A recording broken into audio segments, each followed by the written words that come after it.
Hi, this is Chico Resch. You are listening to the Let's Go Devils podcast on the Primetime Radio Network. Happy Devils Monday. This is Game Day Live, coming to you live from the Primetime Radio studios in beautiful New Jersey and Chicago, Illinois. And our favorite bar in the world, American Whiskey, 51 Edison Place, across the street from Prudential Center, next to Championship Plaza, as the Devils are going to take on the Vancouver Canucks. 7:30 p.m. puck drop.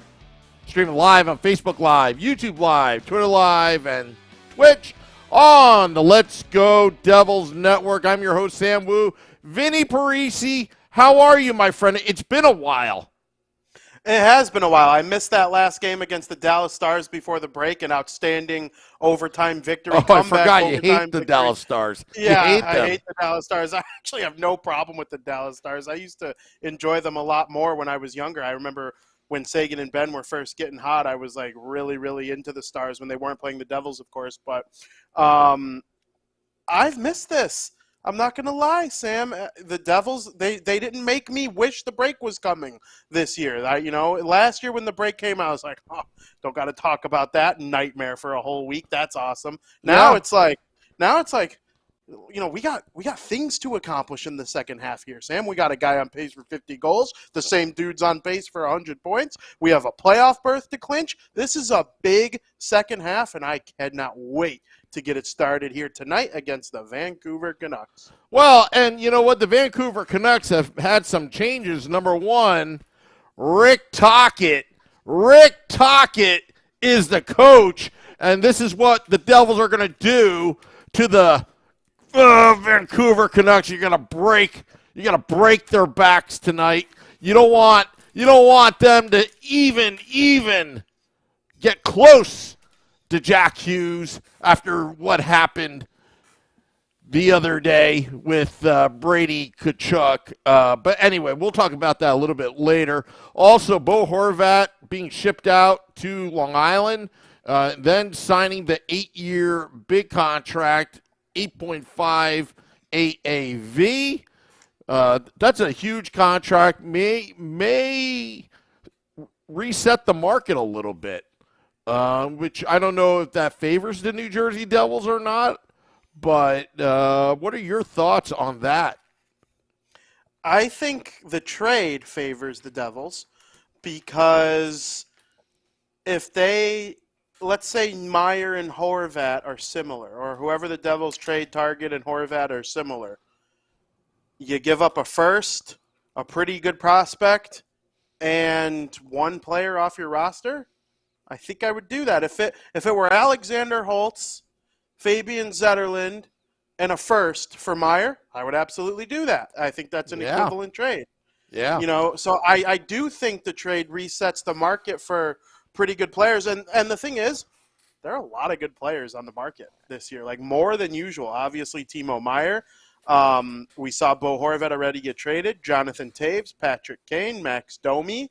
They're players around the league. I honestly think Nashville might start thinking about shipping out some of their guys. It wouldn't shock me if Columbus makes a few moves. Klingberg, Shattenkirk. I mean, there are good players on the market this year, more often than in the past, I think. I'm being serious here. And, because of that, I think the market's a little bit skewed towards the buyers. But we'll see what happens. Every team's looking to get good. Don't think the Bruins aren't going to add a bottom six forward, maybe a sixth defenseman. The Rangers are going to be in the mix. The Leafs are going to be looking to toughen up a little bit because that's the softest good team in the NHL. There are so many teams that have different needs going into the trade deadline. The Devils are one of them. I believe in my heart that they see getting into the playoffs as important now.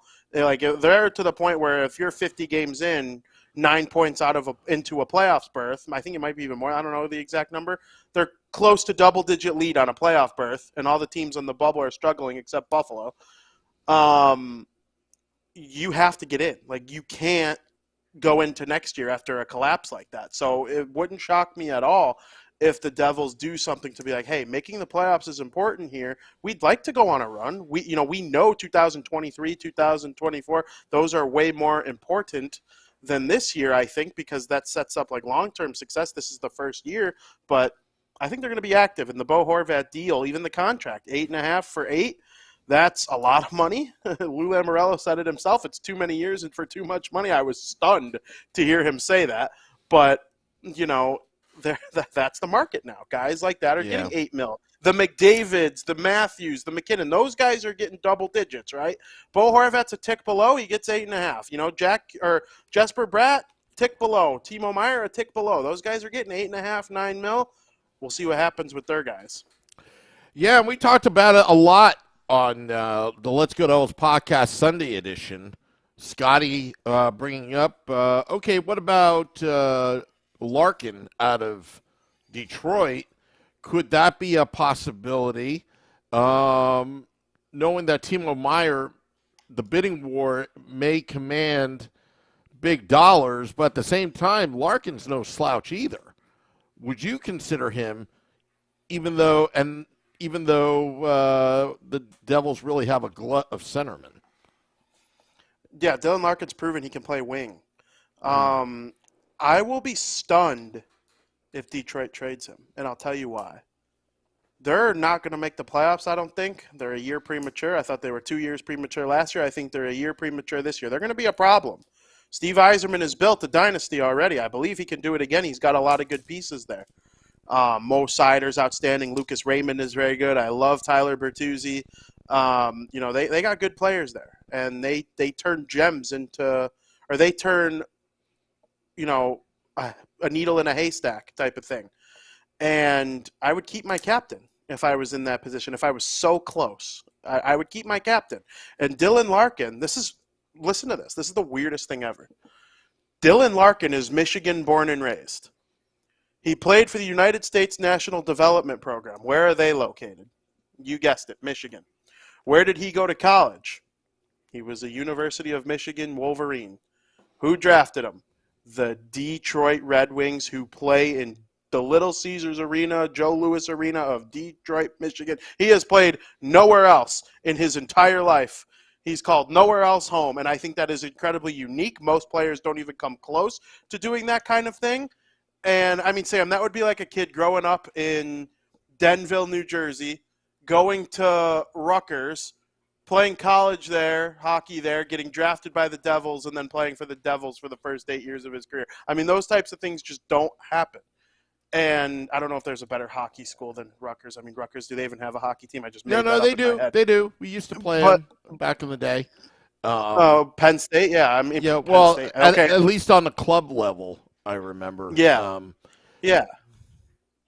But so for Larkin, it's just if they trade him, I'll be a little surprised for all of those reasons. I think Princeton University actually has a better program than Rutgers hockey. I believe that. Yeah, I mean, that's where George Paris went to school as well. So, I mean, the Ivy Leagues are kind of different. It's, maybe not on the football stage or NCAA basketball so much. I mean, they've had their moments, the Ivy League schools, but when it comes to hockey and lacrosse, that's where Ivy Leagues come in. Yeah. Because there are a lot of, weird schools, like the University of Denver. Great hockey school, but you don't hear about University of Denver in NCAA football or anything like that, Yeah, and very few schools are good at all three. Yeah. Right? Like in the last 50 years, I think I saw a chart today. The last 50 years, the only teams that have won in all three is Michigan State. Michigan State, not Michigan. Yeah, not That's Michigan. it. Michigan has won. In the last 50 years, they've won in football and basketball, I think. I don't think – do they have a title in hockey? Not in my time. Ooh. This I think might be they've the come year. close. Hopefully. I think they've come close. No, they've been in the Frozen Four. I could have sworn They lost Michigan's won early. it. No, Michigan's Maybe they definitely have- won they- it. They lost way earlier than I thought they would last year. Like last year when they had Owen Power and Kent Johnson and Ben Years with baby Luke Hughes. Here, I'll look up their history. I could have sworn Michigan won it with the Marty Turco years. No? They Maybe. must. Vinnie, you're putting us on the spot here. We should know this. I know. We really should know this, but I'm trying Michigan Wolverine men's ice hockey. They have to be. 98. What was that, Marty Turco? That must have been the Marty Turco years. Yeah, yep. Oh, so at least I was They were- somewhat they- in the ballpark. Yeah, you were, and they also won in 96, and then before that it was 64.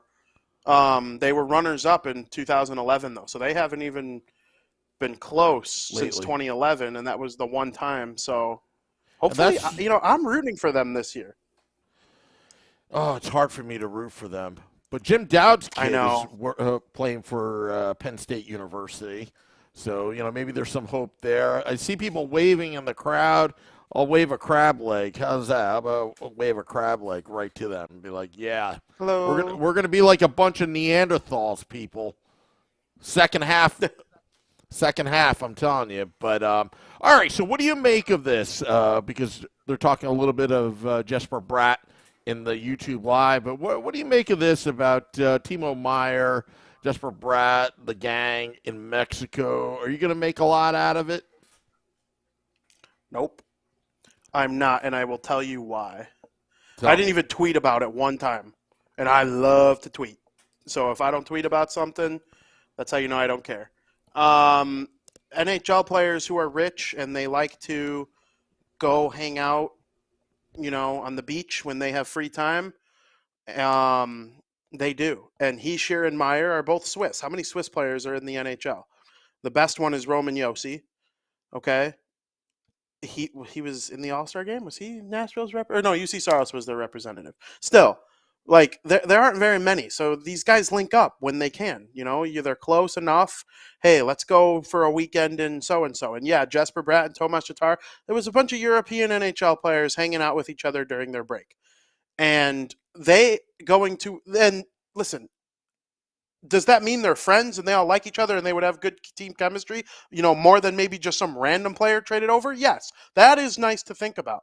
But my problem is a bunch of players going to hang out in Mexico together doesn't have anything to do with Tom Fitzgerald's thought process or, whoever's making the decisions in San Jose this time around. Like, it doesn't have anything to do with their thought process. The guys in San Jose are like, oh, Timo Meier's hanging out with Hischier and Bratt in Mexico right now. We should trade him to the Devils. Like, no, that's not how it works.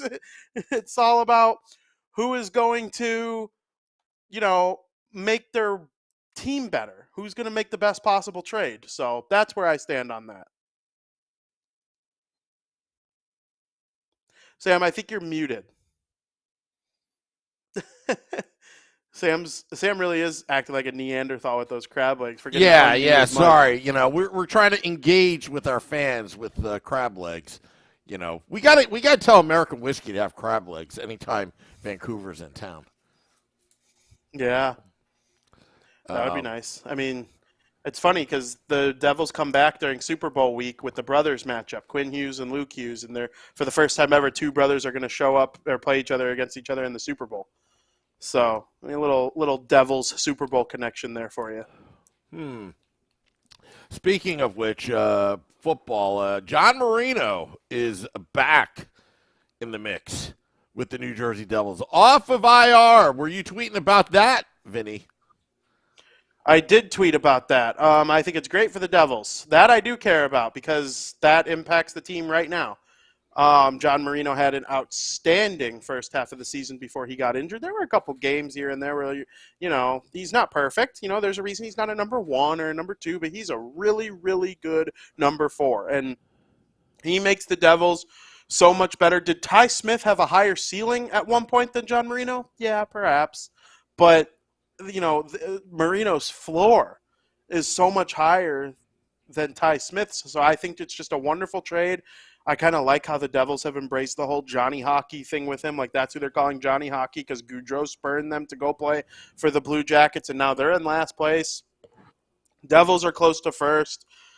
It's just one of those things where I think you're adding back a really, really good defenseman. So I will say, though, this podcast was the first to say Johnny Hockey when John Marino came to the New Jersey Correct. Devils via trade.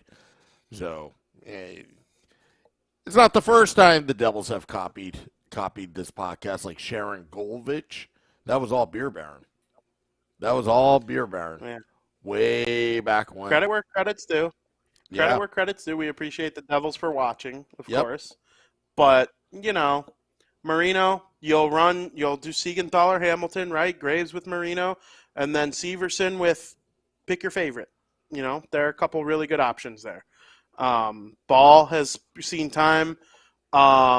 We've seen Ahotuk play well at times. Brennan Smith brings a veteran presence here and there. I don't think he should play every game, but I think he should play some games. I'd be cool if they went 1-2-3, 1-2-3, 1-2-3. Like, I legitimately would be okay with that. It wouldn't shock me if in the second half of this season we see Simon Nemec make his NHL debut in that role. I don't think he will stay for any long particular period of time, but if they go the whole season without him making his NHL debut, I'd be a tad bit surprised.